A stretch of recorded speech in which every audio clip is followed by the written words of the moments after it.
Romanos, na carta de Paulo aos Romanos, no capítulo 1.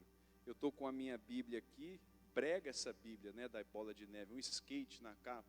Nem de skate eu gosto, né? Quem me conhece sabe que nem de skate eu gosto, e aí eu vim com essa Bíblia aqui, né, de skate, enfim.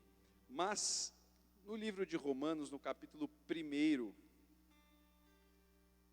no livro de Romanos, capítulo 1, Atos Romanos, deixa eu desmentir aqui, né? Senão alguém pode estar prestando atenção, vai falar, o pastor, o que é isso, que coisa feia. Eu gosto muito de skate, viu, meus irmãos? Eu ando já há alguns anos, não aprendi ainda, mas a gente faz por amor.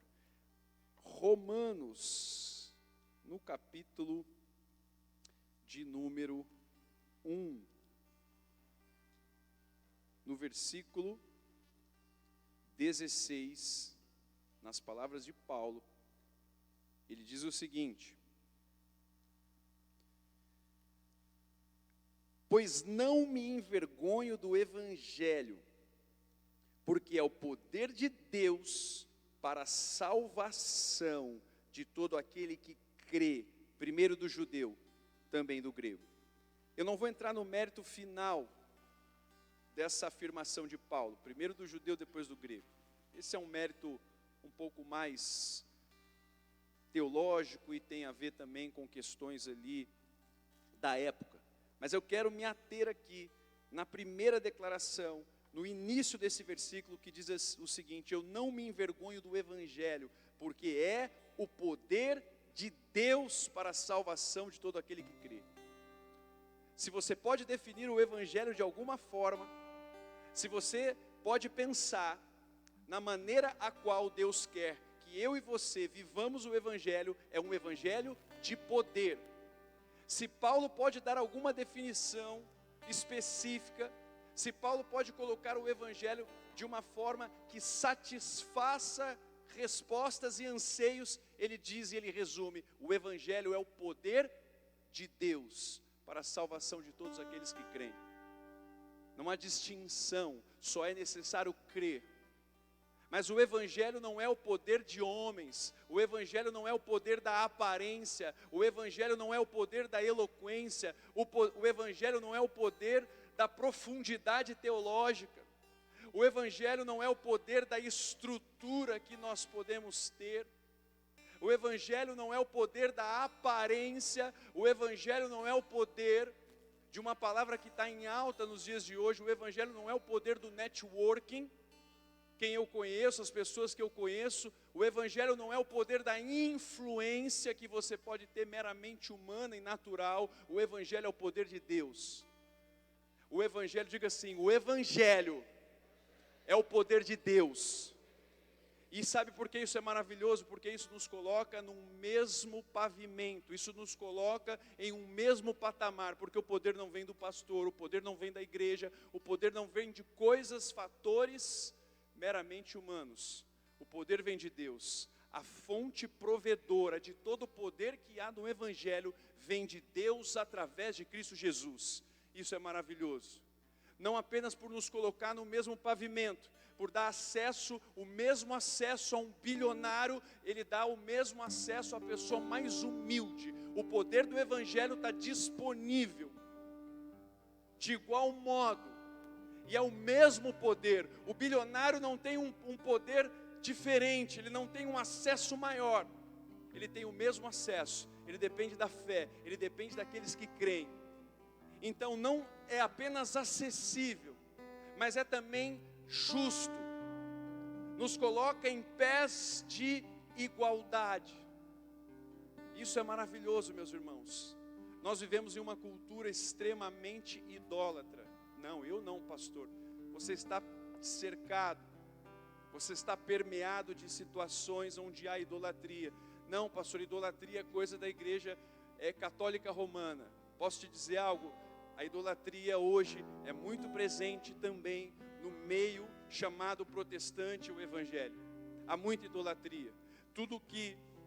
Todas as vezes que alguém coloca algo ou alguém acima de Deus, na frente de Deus, no lugar de Deus, pode ser o que for, pode ser um ídolo, pode ser uma pessoa, um relacionamento, uma oferta de trabalho, seja lá o que for, quando algo está no seu coração, na frente, no lugar de Deus, você é um idólatra. Você é um idólatra.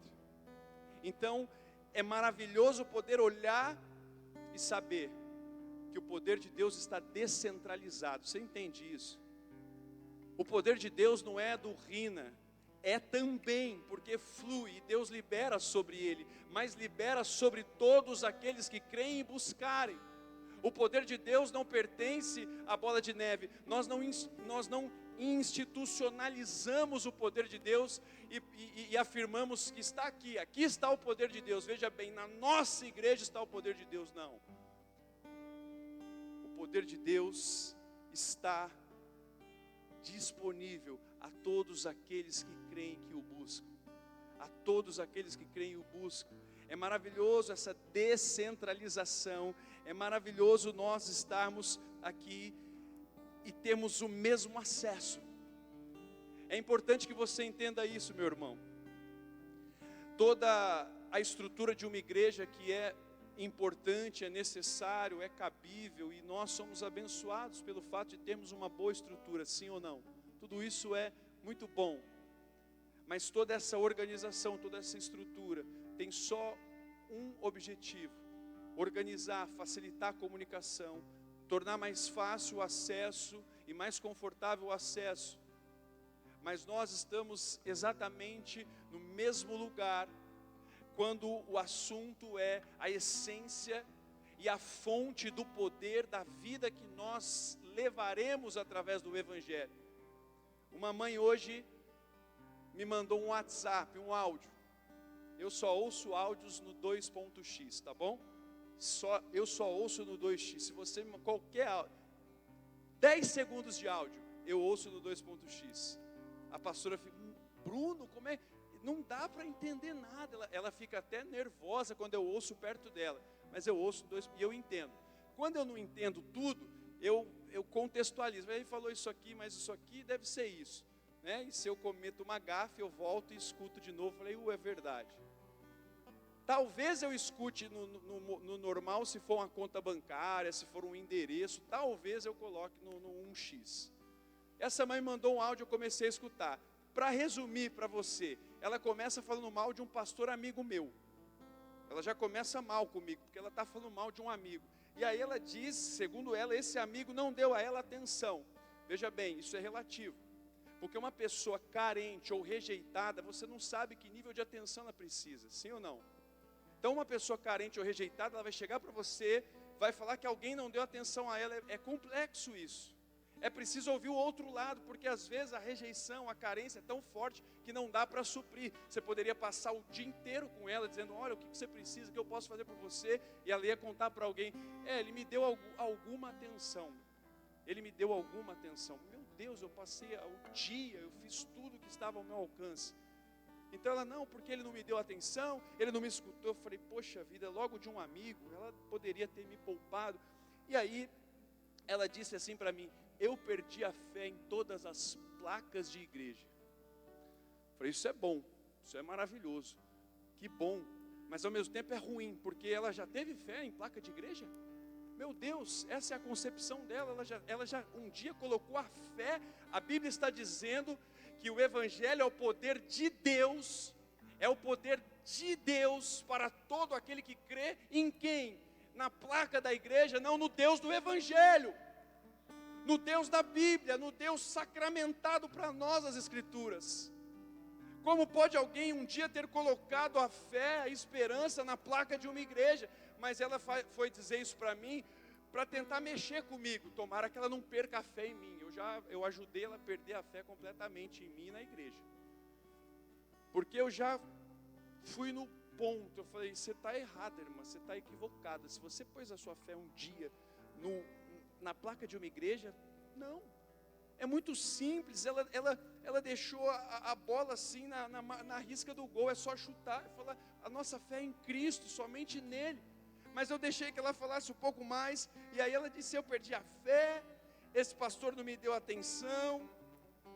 O filho dela tem 28 anos de idade e usa drogas dentro de casa. Ele descarta como que chama essa desgraça? O papelote, cápsula, né? Ele descarta na casa, ele não, né? Na cozinha, ele descarta os negócios de droga onde ele quiser. É um menino que não trabalha, ele tem 28 anos de idade. Eu falei, caramba, com 22 eu já era pai e estava casado. 28 anos. Só teve uma coisa boa que ela falou assim. Ela falou, você tem a mesma idade que ele. Eu falei, opa, né? Gostei, eu já estou fazendo 34, né? Ela falou que segundo ela, eu tenho a mesma idade que ele, que tem 28. Já ganhei uns aninhos aí, fiquei feliz. Foi a única coisa de bom que ela me falou. Só isso. O filho dela tem 28 anos, usa drogas, dessa maneira, não trabalha, tem a cama quentinha para dormir, né? Todos os dias. Ela falou para mim hoje que ele era 1h e não tinha acordado. Veja os detalhes, não é? Caramba. E aí, ao dizer tudo isso, sabe o que ela queria? Ela queria que uma oração, que uma visita, que uma expectativa dela em homens pudesse resolver o seu problema, talvez de anos, talvez de décadas. O que ela queria, na realidade, é o que pastor ou igreja nenhuma podem ofertar para ela. Sabe o que ela disse? Eu fui na igreja domingo, foi a primeira vez que ela foi na igreja. Detalhe, eu nunca a havia conhecido. Ela falou comigo no final do culto e contou um pouco da vida dela e um pouco do filho. E ela disse então que me ligou desde domingo até hoje, não conseguiu falar comigo. Eu só podia dizer que ela não é a única, tá? Que tentou falar comigo pelo telefone desde domingo até. Ela com certeza não é a única. Mas eu disse para ela, você me mandou uma mensagem hoje. Eu te respondi hoje, certo? Se eu não atendi o celular desde domingo, por que você não me enviou uma outra mensagem antes dessa e eu teria te atendido pela mensagem, como foi hoje? Resumindo, o que eu quero que você entenda é que existem expectativas nos nossos corações erradas. Existem expectativas que estão visivelmente fadadas ao insucesso, fadadas à frustração. Porque se você entra por aquela porta preocupado no poder da igreja, no poder do pastor, no poder da estrutura, no poder da comunhão, a comunhão é poderosa, a Bíblia dá ênfase na comunhão, mas nós estamos em tempos de pandemia, até as nossas comunhões foram comprometidas, mas há um poder do Evangelho, há um poder de Deus, que flui nas Escrituras, através da pessoa de Jesus Cristo, e esse poder está disponível para você, nessa noite, está disponível 24 horas por dia, 7 dias por semana. O poder de Deus está fluindo de uma fonte inesgotável, que é a presença do Filho amado Jesus Cristo, revelado nesse Evangelho de poder. O Evangelho não é, como Paulo também chega a afirmar, um poder persuasivo. A consistência, a robustez do Evangelho não está no discurso de alguém, está simplesmente somente em Deus. Só o Deus em Cristo é poderoso para transformar a vida do homem. Mas a nossa tendência à idolatria é terrível. A angústia dessa mãe, o desespero, a forma como ela ofende o meu pastor amigo, a forma como ela é irônica ao dizer que não conseguia falar comigo por vários dias, demonstra e revela que estava em mim ou na igreja as expectativas de um problema que ela carrega há anos. Posso te falar? Desculpa, eu não vou lá orar. Pastor, eu não vou lá orar por uma pessoa que sequer quer mudança. Eu não vou lá orar, eu não vou visitar, porque eu reconheço que a minha visita em si, que a minha presença ou a minha oração em si, nem é tão poderosa quanto a oração, por exemplo, que a mãe dele pode fazer por ele. Então o que eu pude dizer para ela, falou, olha, você não começou legal comigo, mas deixa eu te dizer, se você quiser, leva ele, convence, se ele quiser ajuda, convença-o de estar na igreja um domingo desse, e nós vamos conversar e direcioná-lo, se assim ele desejar, para uma instituição, para uma clínica. Nós acabamos pedindo mal, porque pedimos, como diz Tiago, para os nossos deleitos, mas nós pedimos mal, porque a expectativa do nosso pedido é errada. Nós estamos terceirizando e o tempo inteiro pedindo que Deus faça com que alguém me ajude, Deus faça com que fulano ou que... Meus irmãos, Deus pode fazer da maneira que Ele quiser, sem precisar de ninguém, se Ele assim o desejar, amém? Ele pode fazer da forma como Ele quiser, Ele é soberano. Nós temos que tirar esse ranço, esse lastro idólatra que circula muitas vezes em nossos corações.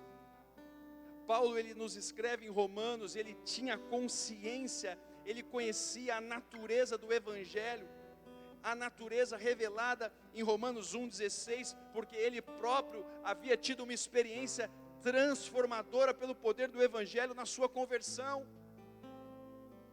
Quem que pregou para Paulo? Quem pregou para Paulo? Jesus. Sim ou não? Paulo era um mestre da lei, erudito, profundo, conhecedor da lei, ortodoxo, dupla cidadania, inteligente, influente. Quando Estevão é morto, a Bíblia fala que aqueles que apedrejaram Estevão colocavam as suas vestes aos pés do jovem Saulo. Sabe por quê?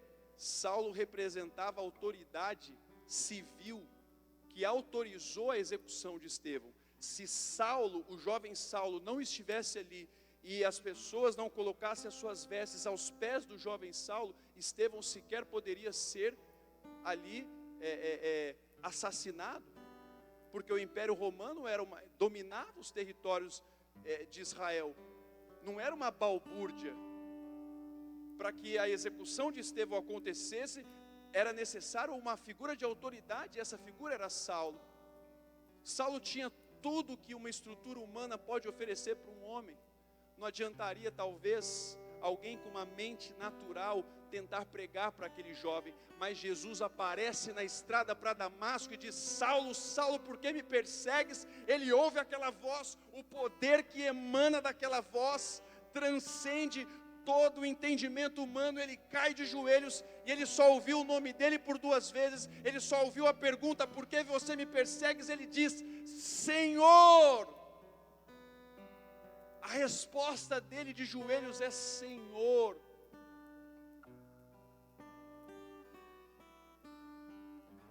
Como eu tenho te perseguido? Ele reconheceu Jesus sem nunca ter talvez tido alguém para falar desse Jesus. Esse é o poder concentrado do Evangelho, acessível a nós, mas é mais fácil. A idolatria ela é assim muito forte. A idolatria ela é muito sensual, porque ela transfere aquilo que nós deveríamos buscar na fonte para objetos tangíveis, para pessoas a quem nós podemos olhar, em coisas que nós podemos colocar nossas expectativas. Detalhe: Jesus não apareceu para Saulo, sim? Jesus não apareceu, ele ouviu uma voz e um clarão. Jesus não estava ali corporeamente. O poder de Jesus foi tão intenso naquela conversão na estrada, que sequer havia uma manifestação corpórea do Mestre, como ele havia aparecido para os seus discípulos, por exemplo, por 40 dias, somente a voz dele.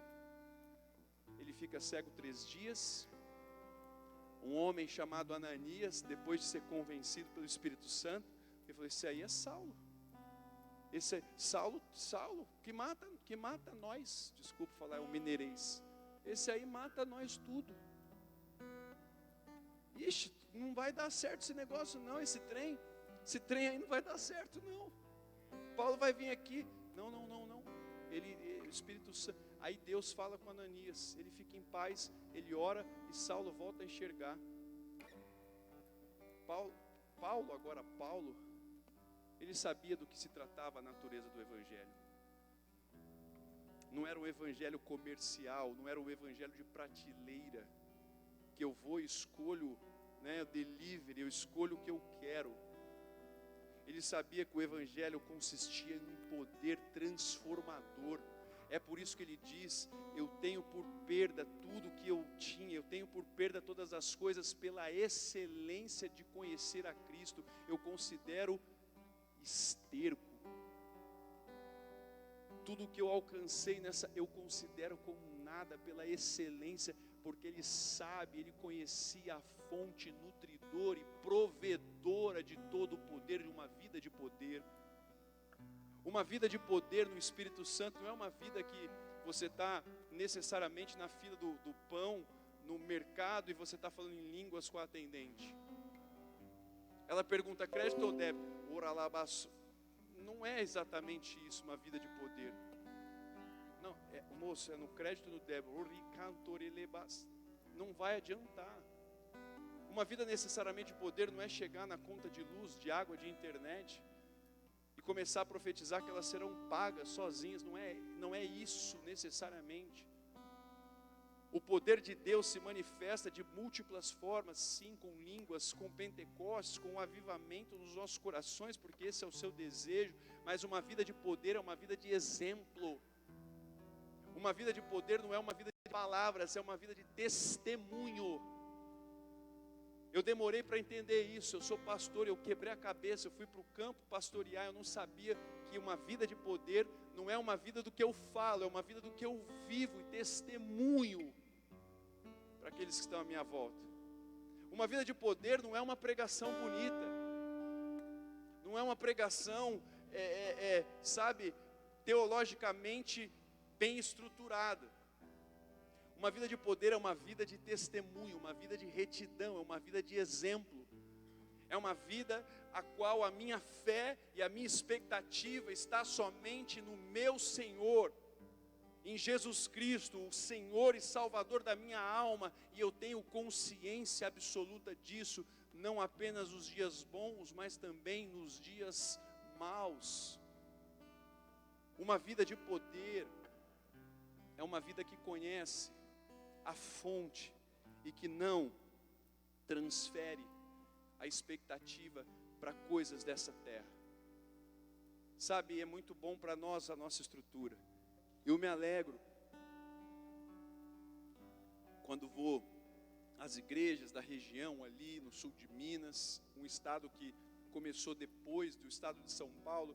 Então nós estamos ainda criando alicerces, nós estamos ainda criando bases ali no estado de Minas Gerais. Então a gente se depara ainda com algumas dificuldades, com algumas coisas que estruturalmente poderiam ser melhores até.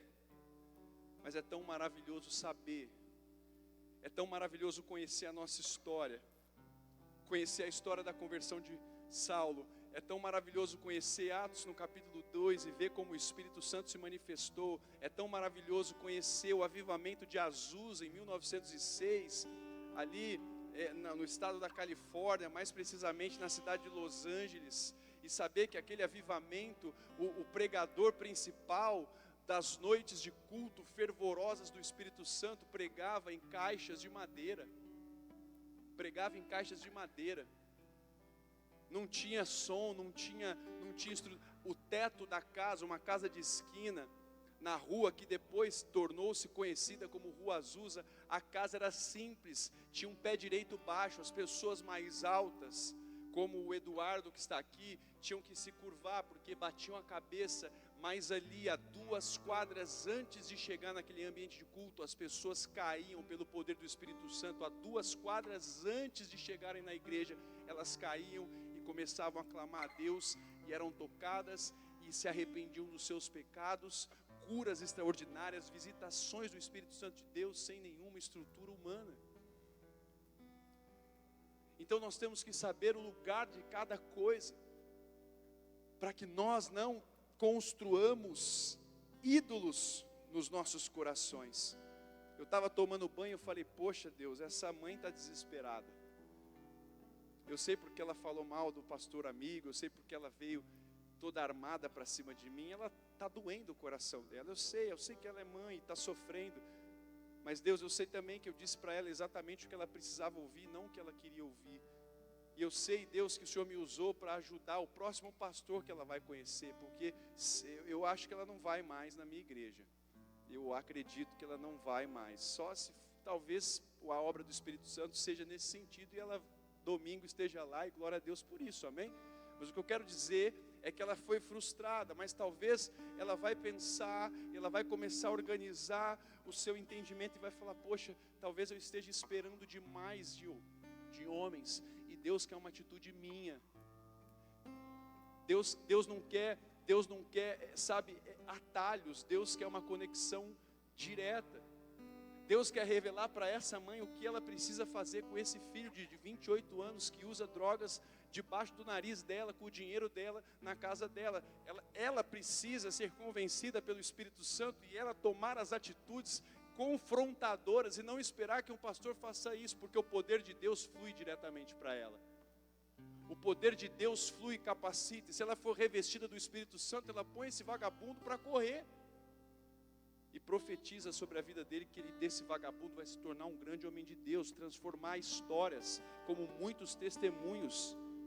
Ninguém está cancelando a vida de ninguém, mas é um momento de choque, é um momento de transição, para que ele possa se tornar a bênção de ser um homem e dar testemunho e frutificar, e abençoar a mãe que ele fez sofrer até hoje. Ele precisa dessa transição, e essa passagem é dolorosa, essa transição é dolorosa. Então a gente quer sempre transferir, a gente quer sempre que alguém faça por nós, porque ouvir de Deus certas coisas é duro. Ouvir o que Paulo ouviu parece simples, parece simplório, parece pequeno, parece banal, mas o Jesus a quem nós amamos e servimos e adoramos e entregamos tudo, Paulo perseguia. Pensando estar fazendo o trabalho de Deus, ele perseguiu o Filho de Deus. E Jesus disse, Saulo, Saulo, por que você me persegue? É duro, mas é nessa transição que ele experimenta o poder, a essência da glória de Deus. E não apenas isso, Paulo, ele, além do seu testemunho pessoal de conversão, ele esteve presente na vida de outros apóstolos, não de todos, mas ele caminhou com alguns deles, por exemplo Pedro, e ele teve acesso a testemunhos. Ele com certeza ouviu tudo a respeito de Jesus e como Jesus agiu com poder em todo o seu ministério. E o evangelho de Jesus, o ministério de Cristo não consistia apenas em palavras ou em ensinamentos vazios, mas o evangelho de Jesus consistia em poder, sinais, prodígios e maravilhas. O sozo, a salvação, sozo, a palavra grega usada para salvação, ela é traduzida para nós apenas como salvação. E aí você lê salvação e você só faz uma referência a salvação da alma, salvação para a eternidade, mas sozo significa uma salvação de cura, uma salvação de libertação, uma salvação da miséria, uma salvação da alma, é uma salvação muito mais ampla. Jesus trouxe sozo, Jesus trouxe salvação para uma mãe aflita, há sozo para essa mãe. Jesus trouxe sozo, salvação para quem está doente, cansado, há um sozo para essa pessoa, há uma esperança. O ministério de Jesus foi marcado, nós não temos condições em absoluto de entrarmos nos textos, nos méritos de cada texto, mas em Mateus 9, do 32 ao 33, nós temos ali o relato da cura de um mudo. Ele era mudo, ele não conseguia falar, Jesus cura e ele começa a falar claramente, as pessoas veem e ficam perplexas. Em Mateus 12, verso 10 ao 13, Jesus cura um homem que tinha uma das mãos mirrada. Então, provavelmente, uma das suas mãos eram perfeitas, nós não sabemos o que ocasionou, talvez uma fratura que não se curou corretamente, e ele tinha um defeito em uma das mãos. Jesus fala para ele, estende a mão, e a que estava mirrada fica como a outra. Já parou para pensar? Poder do Evangelho. Já imaginou os ossos estalando, fazendo barulho, aquela mão voltando à sua forma? Poder do Evangelho em Cristo Jesus. O poder de Deus deixou marcas no ministério de Jesus Cristo. Essas curas, elas são relatadas e elas acontecem nos dias de hoje, porque Atos 2 não terminou, Atos 2 não se encerrou. O que em Atos 2 foi iniciado está sendo perpetuado até os dias de hoje, amém? São focos de avivamento, mas o Espírito Santo, assim como a profecia de Joel, já foi derramado sobre toda a carne. Sobre toda a carne. Em 1906, as mulheres nos Estados Unidos não votavam, sequer votavam. Em 1906, nos Estados Unidos, havia ainda uma cultura segregatória. Escola para negro, bairro para branco, lugares para os negros fazerem as compras, lugares para os brancos fazerem as compras. Sabe o que acontecia em Azusa? As mulheres eram cheias do Espírito Santo e lideravam o movimento junto com os homens, pregavam, ungiam, liberavam palavra profética. As mulheres que na sociedade não tinham espaço, no movimento causado pelo Espírito Santo de Deus, elas eram proeminentes na sua liderança. Sabe o que acontecia? Um dos pastores, o principal pastor de Azusa em 1906, era um homem negro, um pregador do Evangelho, e ali haviam homens brancos e negros, mulheres, crianças, todos servindo a Deus pela mesma disposição e pelo mesmo poder do Espírito Santo. Sabe o que o Espírito Santo faz? Ele descentraliza. Sabe o que o Espírito Santo faz? Ele confunde as nossas estruturas, ele descentraliza, ele derrama, ele é derramado como uma profecia sobre toda a carne. Como é gostoso você entrar num ambiente profético e você vê todas as pessoas ministrando a Deus. O que é ministrar? Nós ministramos a Deus em adoração, em oração. Como é gostoso você entrar numa igreja e você olhar e as pessoas estão cheias do Espírito Santo, os levitas, o pastor, e ninguém está sobre um pedestal. O Espírito Santo está de maneira uniforme, trabalhando em cada coração que crê, que deseja. Crianças ardendo no Espírito, homens, mulheres, jovens profetizando, sendo cheios de Deus, liberando sozo, salvação, avivando os ambientes de trabalho, avivando as faculdades. Nós ficamos engessados, ficamos querendo permissão para tudo.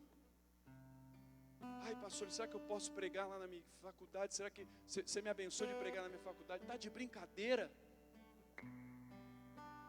Você tomou o que de manhã?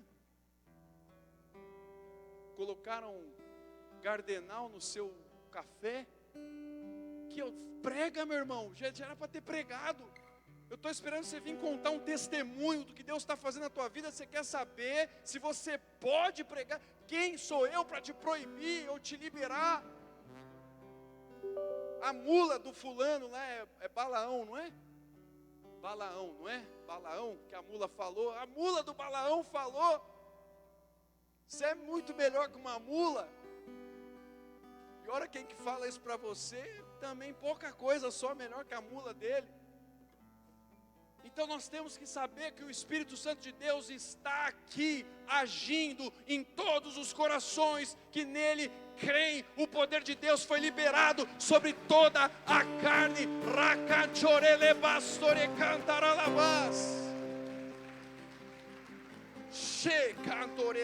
Eu quero ler um texto para terminar. Pode se colocar de pé em nome de Jesus. Eu quero ler um texto para terminar. A mesma unção pela qual Jesus andou, Ele liberou o mesmo Espírito sobre nós. Eu fico imaginando, é muito difícil você encontrar um líder que fala que os seus liderados vão fazer mais do que ele. Se você tem um líder assim na tua vida, valorize-o. Porque o que os líderes mais querem é serem destaque a despeito de qualquer circunstância, e tem medo daqueles que estão abaixo, tem medo.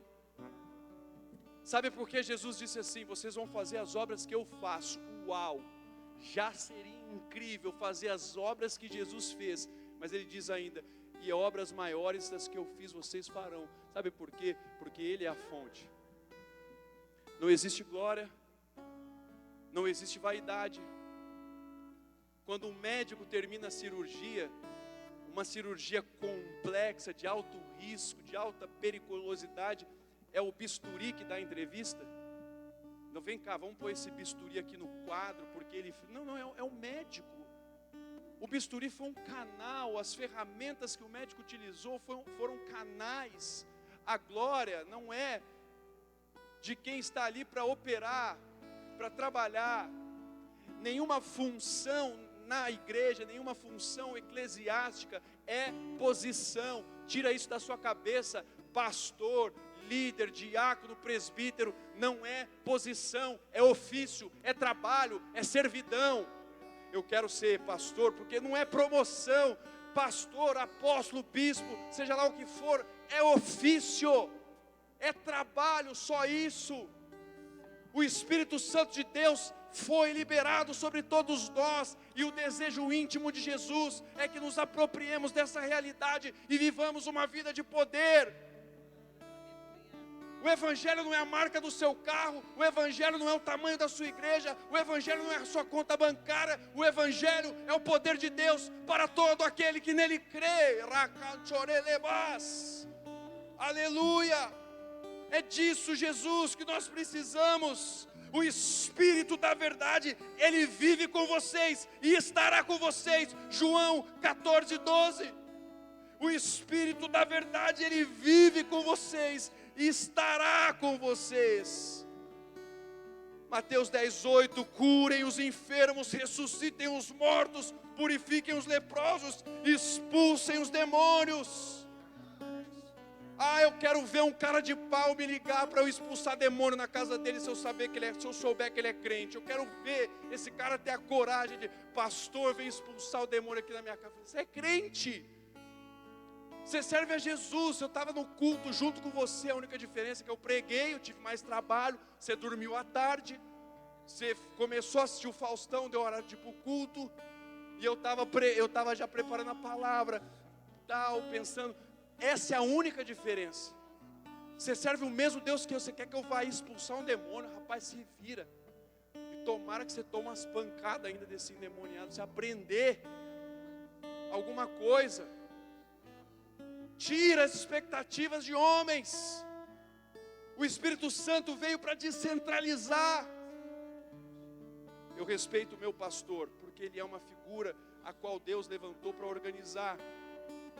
Deus usa a vida dele para trazer organização, para trazer ordem, para trazer direção. Mas a posição dele é um ofício. Maior aquele que serve.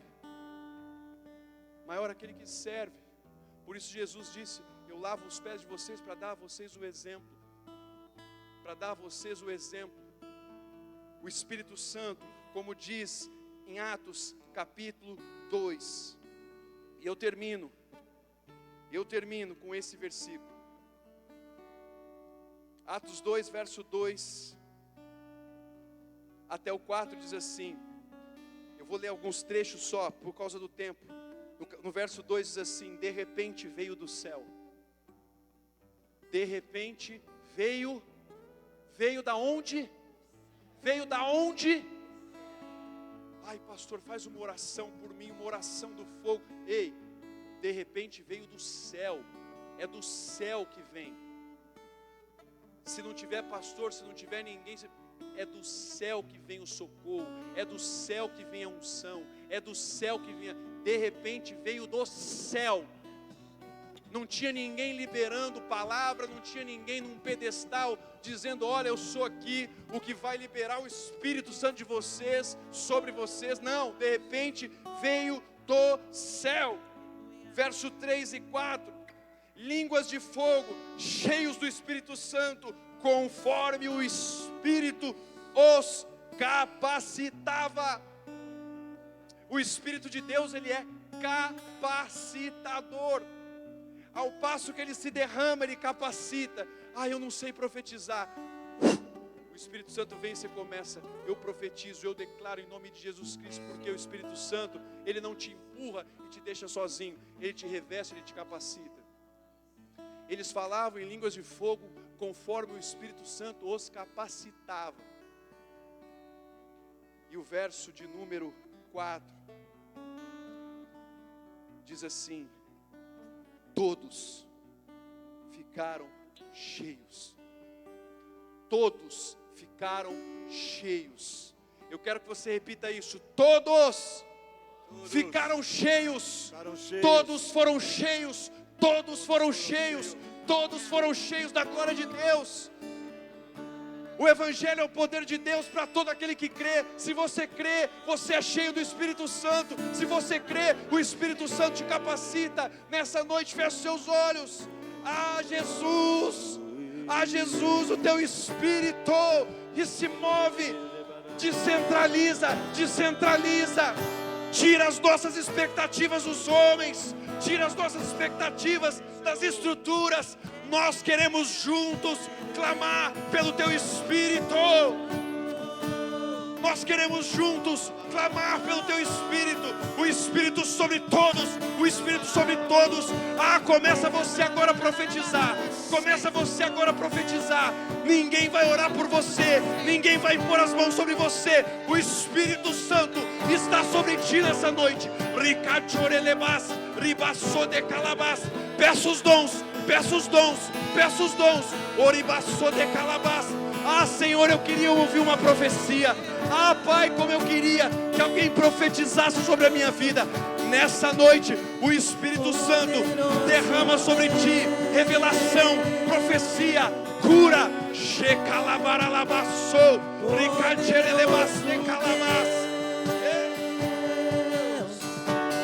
Clame, adore.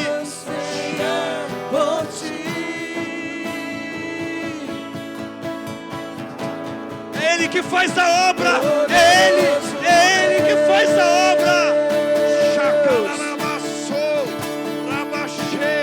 Poderoso Deus,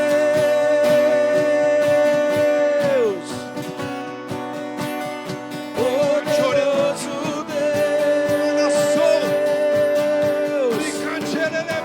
minha alma anseia por ti.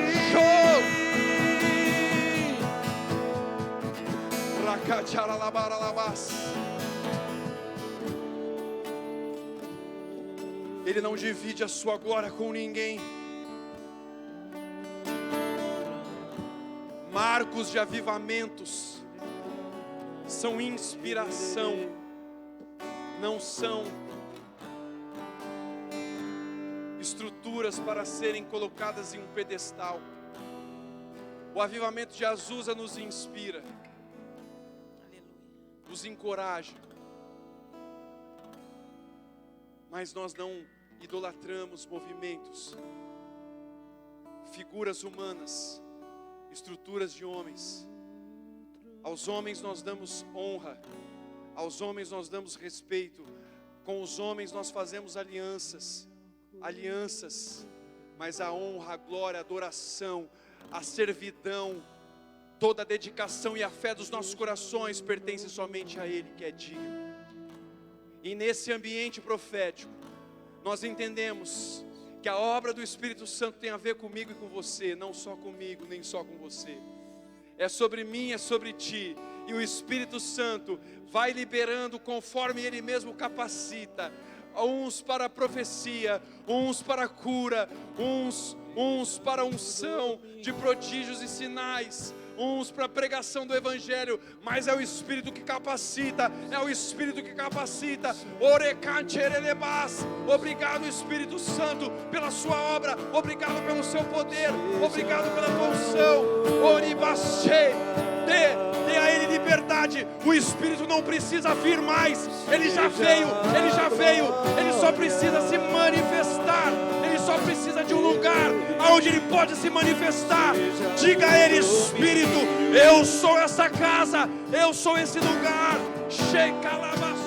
Pelos séculos dos séculos. Poderoso, poderoso, poderoso, poderoso.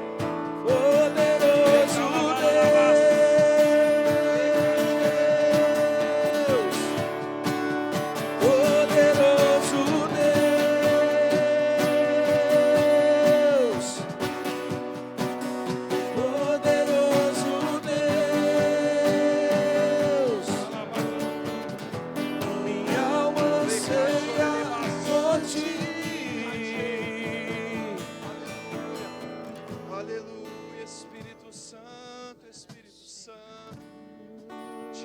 adoramos, te adoramos. Oh, nesse ambiente onde a glória e a honra pertencem somente a Ele. Sim, sim, nesse ambiente de glória, toda reverência, adoração somente a Ti, Pai. Eu quero fluir também nessa noite, junto com os meus irmãos. Na mesma unção repartida eu quero estar, eu quero profetizar. Eu quero agora também profetizar sobre esses que aqui estão. Cada um deles como uma árvore frutífera, nessa cidade, como marcos de avivamento, cheios do poder de Deus aonde o Senhor tem os colocado, seja no trabalho, nos estudos, no meio eclesiástico, político. Deus, chamas vivas do Espírito Santo fluindo sobre ti, através de ti. Suas mãos vão curar, suas palavras vão curar. Assoso de Deus sobre ti. O seu abraço vai curar.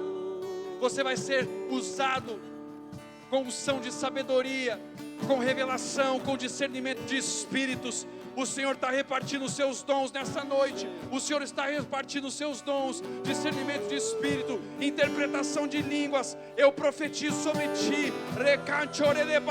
Aleluia, aleluia. Dê a Ele a honra, dê a Ele a glória, dê a Ele os louvores. Aplauda o Senhor, aplauda o Senhor.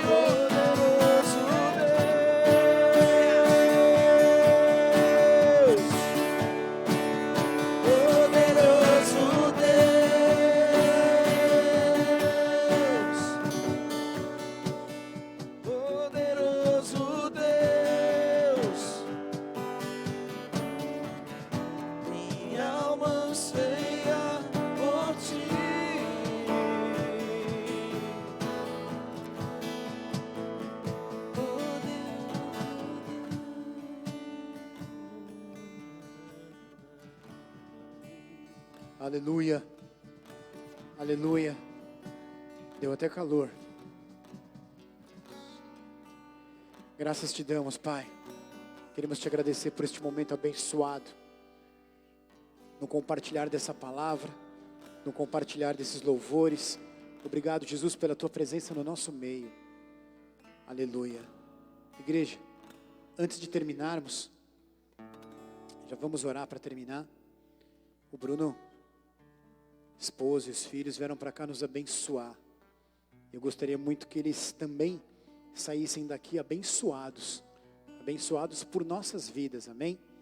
Nós vamos adorar o Senhor mais um pouquinho. Eu gostaria de levantar uma oferta de amor pela vida desta família, deste casal. Aí amanhã eles vão jantar juntos, não sei, mas eu gostaria que eles fossem abençoados por nós, amém?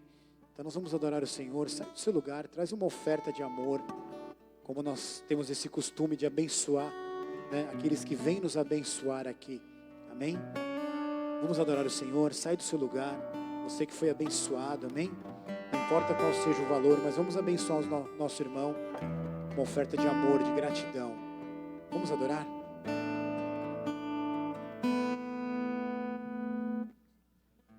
Ao que está sentado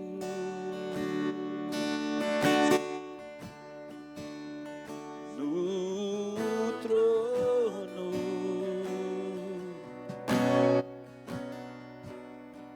e ao Cordeiro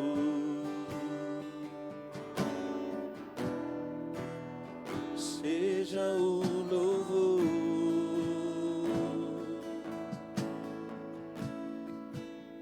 Está sentado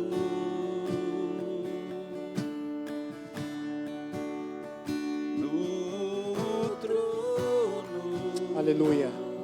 Senhor Jesus, nós queremos te agradecer pelo mover desta noite. Que o Senhor continue abençoando os teus filhos e filhas que aqui estão, os que estão online, a vida do Bruno, da sua família, Pai, da igreja de Poços de Caldas. Que o Senhor os abençoe ali poderosamente, Pai, em nome de Jesus. Obrigado, porque se Deus é por nós, quem será contra nós? O Senhor é meu pastor e nada me faltará. Oremos juntos. Pai nosso que estás nos céus,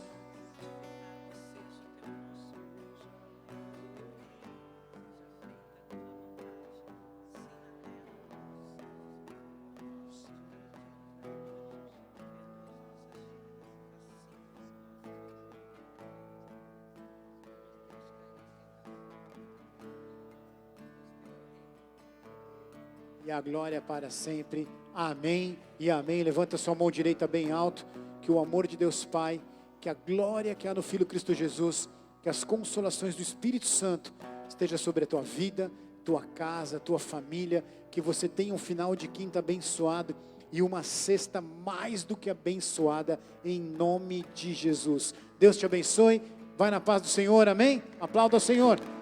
Deus te abençoe.